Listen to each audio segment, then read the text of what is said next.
আজি আমি শিকিম মাইন্ডফুল ইটিংৰ বিষয় মাইন্ডফুল ইটিং মানে কি যেতিয়া আপুনি ভাত বা যিকোনো বস্তু আপুনি খায় আপুনি 100% আপোনাৰ ফুল ফোকাস দি খোৱাটো বহুত দৰকাৰ এতিয়া মাইন্ডফুল ইটিং কিয় দৰকাৰ বিকজ আমি যিখিনি বস্তু খাওঁ যিখিনি নিউট্ৰিয়েন্টস আমি খাওঁ সেইখিনি আমাৰ গাত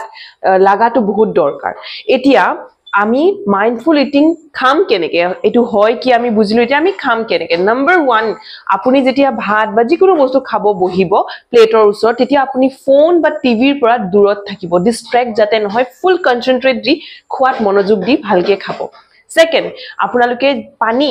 আমি কি কৰো আমি 2-3 গ্লাস পানী ওচৰত লৈ লও আৰু ভাতৰ লগত পানী কিমানখিনি খাও বাট আমি অনলি 2 to 3 sips মানে আমি 2 বা 3 ঘুট পানী আমি খাব লাগে তাতকে বেছি নহয়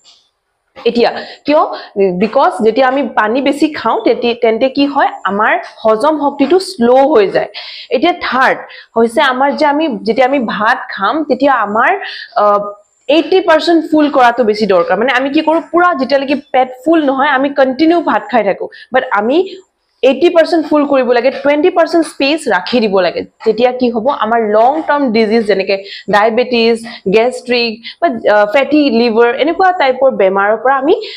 বাচি থাকিব পাৰো সো এই কেটাই হৈছে নৰমাল বস্তু বাট বহুত ইম্পৰ্টেন্ট হয় আপোনালোকে নিশ্চয় মানি চলিব আৰু নিজৰ লাইফত এপ্লাই কৰিব